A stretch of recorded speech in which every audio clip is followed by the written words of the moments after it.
Hey everybody, thank you for taking the time to watch this video and visiting my channel, Past, Present, Future Gnosis. But yeah, let's get right into it. I want to thank everybody for watching my past video concerning the Dead Sea Scrolls, and actually 16 of the scrolls were forgeries, and the incompetence of the, let's just say, the people that bought it, and just how they didn't actually finalize or secure it to make sure that all this stuff was real. And if you want more information, you can check out the video. But actually, what's really interesting is that one of my friends actually saw this video. So we go out, have some drinks, and we were talking about how that's crazy about that all the 16 were lost. And I was like, yeah, it's crazy. And then I changed my topic when it came to Israel a little bit. And I was just, yeah, it's just crazy how Yahweh, the God of Israel, actually had a wife, Asherah. And I'm telling you, when that man heard me say this, it was like he saw ghosts or something. He's like, what are you talking about? I was like, yeah, Yahweh, the God of Israel, had a wife, Asherah. Yeah, isn't this common knowledge? I mean, like, you research all this too, right? He's like, no, that's pseudo. I was like, pseudo? What do you mean pseudo? I mean, we have pottery, we have all this information, credible people, and you're saying that it's pseudo because maybe you didn't get taught that in your school. I mean, there's critical thinking, and then it dawned on me, so I pressed harder. I was like, you do know that the early Jews, early Hebrews were heavily influenced by the Canaanites. And I tell you all, that's when the spear hit through his stomach. His jaws dropped. And it was just like, nah, that's not true. And I'm just like, yes, the early Hebrews were polytheistic, as in they worshiped many gods. They weren't monotheistic until later on when they were more established. Isn't this news to you? They worshipped El, Ashera, BAAL, Moloch. Isn't this common knowledge? I mean, you see this, and this man did not want. I'm telling you, his pride wouldn't, his ego, I should say, would not let him acknowledge this. And I'm just like, man, all this information is there. Yeah, it may go against from what you saw, but we're critical thinkers. Like, use your brain. I mean, like, there's so much information out here. You would think that if you know the subject so much, you would do your research and dive deep more into it. But I digress. So that's what compelled me to make this video, and to enlighten more people out there, and to just show you that critical thinking is going to be the main focus on this channel always. Because you don't need a PhD to read a book and just put one and one together. I mean, like, if you're really doing deep research, and I mean deep research, not just going online spending 2-3 minutes. No, if this is important for me, you'll dive into it. But that's just me. That's just my approach when I figure out something when it comes to history. So yeah, like I said, I'm gonna show you guys all evidence about Yahweh, the God of Israel, having a wife, Asherah, and that they were polytheistic in their early formation, and then converted into monotheistic later on, as I'll show you all here. So anyway, I hope you guys like this presentation that I'm about to provide to you, and like and subscribe, and let's get right into it. Significance and roles that Asherah played in the Proto-Hebrew days in Canaan, including with the Phoenicians that coincide with them in that area. We're also going to be going over worship and suppression that Asherah faced throughout her history, as she was worshipped and expelled from in certain parts and time during the days of the Hebrews in the Canaan area. The connection with Yahweh. We're going to go over written description, and we're also going to show a photo. Yes, that's right. A photo that's depicting Yahweh and Asherah together. You're going to love this. And we're also going to show early female worship that the early inhabitants of Canaan showed us with their carvings, their writings, and show you all the oldest, and I'll say it again, the oldest undisputed figurine made by man. Yeah, don't know if you guys know this, but we're gonna go in this one. But yeah, sit back and I really hope you guys enjoy this. Now, it may not be common knowledge to everybody, but Asherah was worshipped in Israel from the days of the first settlement in Canaan.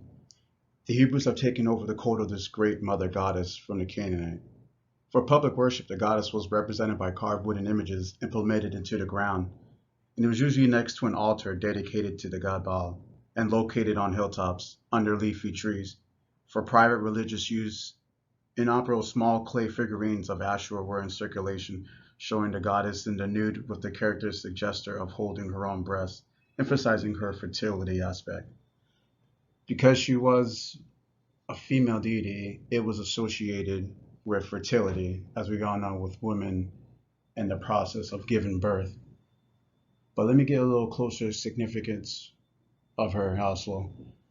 As it says here, Ashera is identified as a consort of the Sumerian god Anu and Ugartic and El, like we said in part 1, the oldest deities of their respective pantheons. Like I was telling you guys, early view of these deity was a polytheistic view, not monotheistic.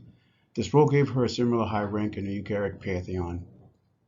Deuteronomy 12, these are early talks of Asherah that you can actually see in the Torah and in the Bible, has Yahweh commanding the destruction of her shrines so as to maintain purity of his worship. The name Dion, which like Elliot means goddess, is clearly associated with Asherah in the Phoenician history of Sanctuanathan, because the same common epitaph of the goddess par excellence was used to describe her at Ugarit. The book of Jeremiah, written circa 628 BC, possibly refers to Asherah when it is used as the title Queen of Heaven in Jeremiah 7:16 through 18 and Jeremiah 44:17 through 19:25.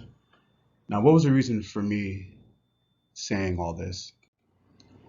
To be honest, is to show that there was early worship of Asherah when it came to the Israelites coming into the Canaan area, because there wasn't just one group of people, it was multiple groups of people that were in this area. So I wanted to just make sure I get that point across. And as you can see to the right of the photo, that's Asherah holding her breast area, a symbol for fertility. And if you look down, highlighted it for you, it is a consort of Yahweh in the Israelite religion. And as you can see, since I brought it up earlier, there was multiple groups of people that came into the Canaan area. The Ugarites, the Canaanite, of course, the Amorites, the Akkadian, the Assyrian, and the Cabanian. Before we even go into this next slide, I just want to chime in a little bit. You all got to remember, this is 800 BCE. This time is totally different than us humans can comprehend how these people interacted, traveled around this time. Well, we can date back because we have a lot of anthropologists and archaeologists that can piece things together to see how these people lived back in the day. But you got to understand, their language was totally different from us. Yes, over here in the West, we speak mostly the English language, but that's not what they speak back in the day. You got to remember, this language is new and is still ongoing to this day. So I just wanted to chime in and throw that out there. But for the worship and the suppression, as it says here, episodes in Hebrew Bible show a gender imbalance in Hebrew religion. Asherah was patronized by family royals such as the Queen Mother Ma'ak, 1 Kings 15:30, but more commonly, perhaps, Asherah was worshipped within the household and her offerings were performed by family matriarchs. Just like I was saying on the other slide before, that mostly females were the inheritors of this worship, of course being a fertility. So let's continue. As the woman of Jerusalem attested, when we burned incense to the Queen of Heaven and poured out drink offerings to her, did not our husbands know that we are making cakes impressed with her image and pouring out drink offerings to her? Jeremiah 44:19. Like I said, this passage corroborates a number of archaeological excavations showering altar spaces in Hebrew homes. The household idols variously referred to in the Bible may also be linked to hundreds of female pillar-based figurines that have been discovered.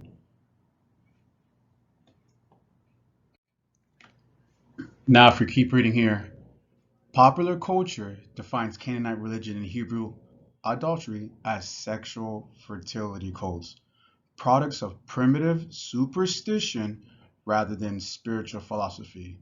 There was just people, not to interrupt, but there was just people just speculating, not doing any research on this stuff. And sadly, that's why the West has demonized all of this and put it in movies and pop culture for us to get a different view of it.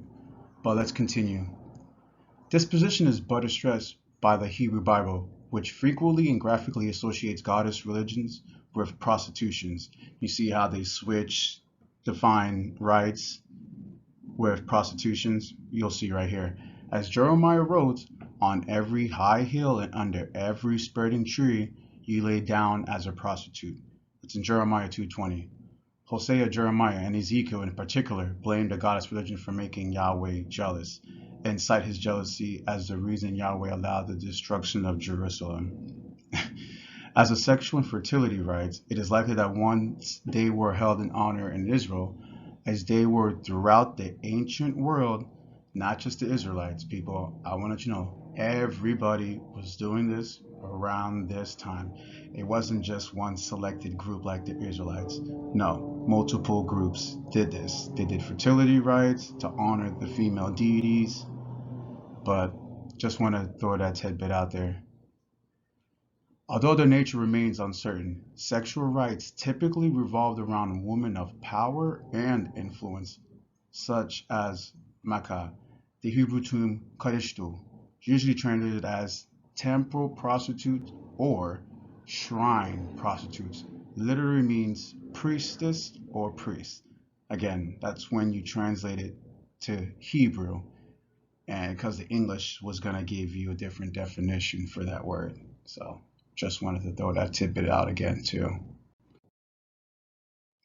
Now on this slide, as you'll see, it's the famous pottery that has inscribed on it Asherah and Yahweh, dating to the Iron Age, the Second Iron Age, 1000 through 586 BCE. And as you can see, anthropologists and archaeologists tried to piece this pottery back together. It's actually a kind of funny story how it was found. And it was actually found on accident, to be honest with you, like most things that go on through this life, we find on accident from the ancients. But yeah, and they digged it up somewhere around Egypt, and as you and I would say, people were just astounded when they actually described what the text was saying, which it's in a Semitic text.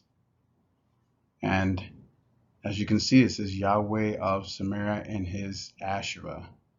So this is a really, really important piece that kind of pinpoint Asherah and Yahweh together. This is like pretty much the roots of where people start questioning if Yahweh ever had a consort. So, but in the text right here, it reads, in the 9th century, the Yahweh religion began to separate itself from its Canaanite heritage. You see now this is where they start rejecting certain practices, old practices, I would say. Let's keep going. With the rejection of Baal worship associated with the prophets Elijah and Elisha in the Bible, of course, you can look it up. This practice continued over the period 800 to 500 BCE with legal and prophetic condemnations of the Assyrian sun worship and worship of the high places, along with practices pertaining to the end and other aspects of the old religion. Features of Baal, El, like we explained, and Asherah, there she is again, were absorbed into Yahweh / El, or El, Hebrew, became a genetic term meaning God, as opposed to the name of a specific God. And epithets such as El Shaddai, another name for Yahweh, came to be applied to Yahweh alone. In this atmosphere, a struggle emerged between those who believed that Yahweh alone should be worshipped and those who worship him with a larger group of gods. So now pretty much there's like different sects in this group. There's a Yahwehism, the early Jews too, that kind of wanted to separate it and try to fight for domination and the true heir and the true rights of this religion. So that's what you're seeing here, the conflict between these groups and finding the real core essence of this practice and moving forward with them. As we'll keep going, the Yahweh Alone party, the party of the prophets, and Deuteronomists, another sect of this, ultimately triumphed, and their victory lies beyond the biblical narrative of an Israel vacillating between periods of following other gods and periods of fidelity to Yahweh.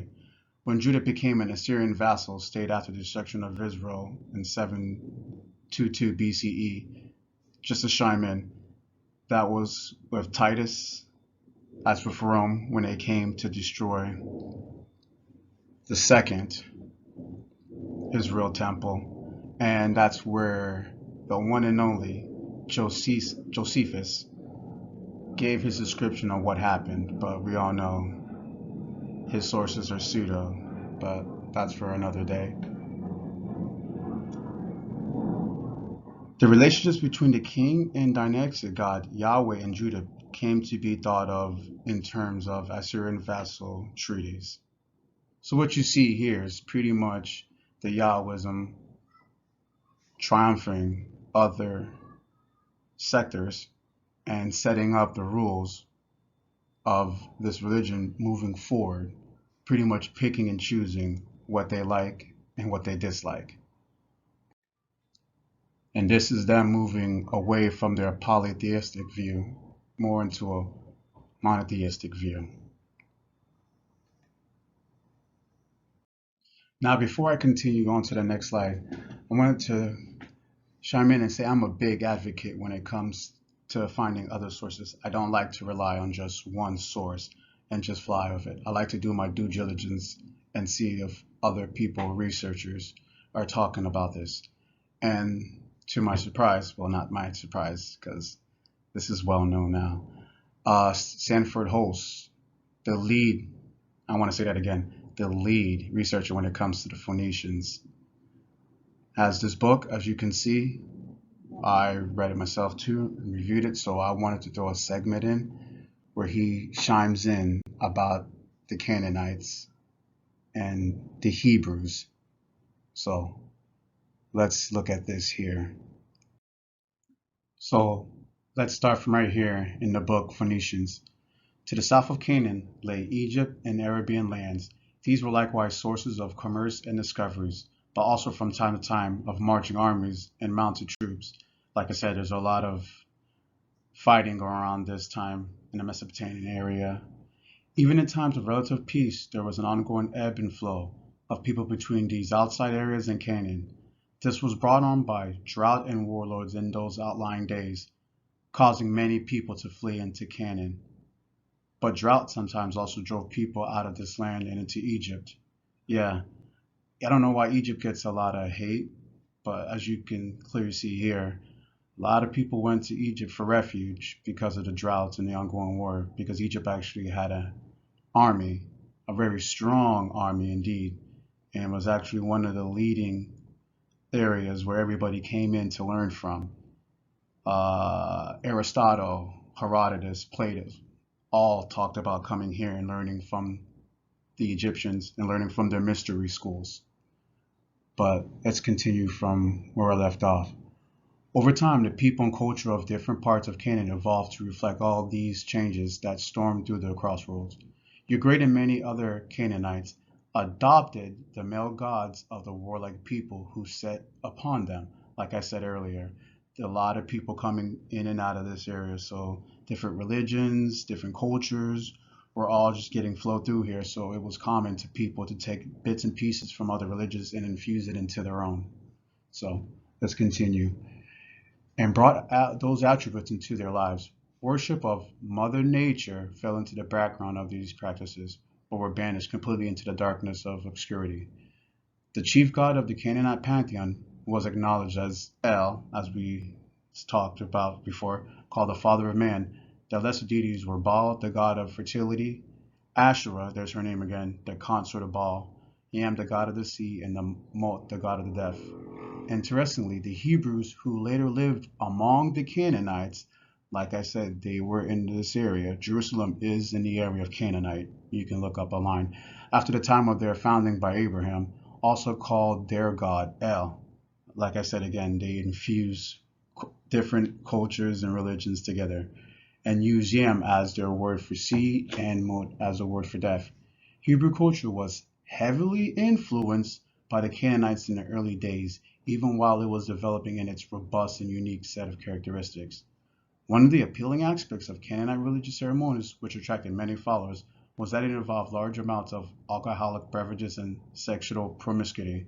Like I said, Asherah is a fertility goddess, so these rites, practices were going on. But yeah, with priests joining the worshippers and sharing an excess of drink and sexuality. So there you have it there.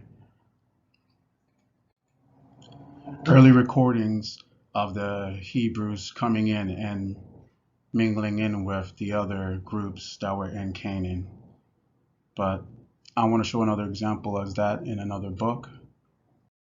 On this next slide, I'm going to be showing you the book The Great Mother by Eric Newman, another great companion book to the Hebrew goddess that I have in my library. I'm going to read a couple of sentences from there.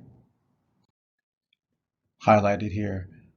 Of the Stone Age sculptures known to us, there are 55 female figures and only 5 male figures. The male figures of youth are typically and poorly executed. Hence, it is certain that they had no significance for the cult. This fits in with the secondary character of the male godhead, who appeared only later in history of religions and derived his divine rank from his mother, the goddess. So from that last side, I wanted to give you a little bit of context that long time ago, thousands of years ago, one of the first figurines that was carved by early man was depicted as this right here, this female statue called the Venus of Hulfels, also known as the Venus of Schleiner. In German, various Venus from Holmsfels, vom Helfels, is an Upper Paleolithic Venus figurine made of mammoth ivory that was unearthed in 2008 in Hulfels, a cave near Schleiner, Germany. It is dated between 40,000 and 35,000 years ago, belonging to an early Archaeological at the very beginning of the Upper Paleolithic, which is associated with the earliest presence of Cro-Magnon in Europe. The figure is the oldest undisputed example of a depiction of a human being. In terms of Ligurity art and the lion-headed, the Venus figurine is housed at the Preexistent Museum Barbarian. Now look at this. Here it is, ladies and gentlemen, as I said, and which coincides with the Hebrew goddess as them firstly depicting females first and honoring female deities. But yeah, what do you guys think? But let's keep going. And there we have it, guys. We reached the end of the review. So let's go over some key points that we talked about in the beginning. We showed early worship of Asherah by the Hebrew and the Canaan people, as we've seen in earlier texts, that there was multiple people residing in Canaan, not just one group of people. To the Jebusites, to the Hebrews, to the Phoenicians, which I really want to make a video about the Phoenicians. They played a really crucial part when it came to Egypt and when it came to Greek. So look for that in the future. We also showed that the early Hebrews were polytheistic and not monotheistic. Just to drive in real quick, polytheistic is the belief of many gods, not just one, to go over, and monotheistic is just one. So we showed that it was actually polytheistic in the proto-Hebrew days. We also show the description of Yahweh and Asherah together on the pottery that was found dated back. They do carbon dating. That's how we find how old things are, the process that carbon takes to affect on an item. So that was in the 8th century BCE. So there's evidence for that. And the oldest figurine depicting a female, which we've seen, and also carbon dated to 35,000 to 40,000 years ago, which shows that early man worshipped and honored the female aspect, deity, energy, what have you, but they understood that the female was a strong characteristic back in the day and it was to be honored. But yeah, so just want to say, if I had to really put in my answer, give you a, let's say, a rating, I would say it's 4.8 out of 5. It was really good. The evidence is there. I'm able to look up things and compare. Like I said, I'm a big advocate for reading books because I don't like to just go to one source. I like to see multiple sources. So to show again, a good companion book, again, that helped out with this was Phoenicians. You can get it on Amazon. It's not that much if you're interested. See where I got some of this information from. Also, The Great Mother, which is a really good read. This made me look at the female aspect in a different way. So, made you think about how early men really looked at each other and how it wasn't so material, it was more of like a mystical form. But yeah, again, want to say if you're really interested in this, look it up online. There's a bunch of information everywhere regarding this. But again, I want to thank everybody. I really do, from the bottom of my heart. Thank you for taking the time to watch this video. Everybody has a lot of things to do. We got kids. We got to go to school. We got to go to work. The football game's on. I got this movie that I'm waiting to see. So it really means a lot that you guys take the time, sit down and watch this. So thank you again. And there will be more videos in the future. But again, this was my review of the Hebrew goddess, part 2, to complement part 1. And thank you again. Leave comments. Let's get into the comment section. Let's talk about this. What do you guys think? Is this all new stuff that you guys never heard about before? Is there some things you heard and just never pursued more, finding the information for it? Let's talk about it in the comments, because I would love to see what you guys think about all this information.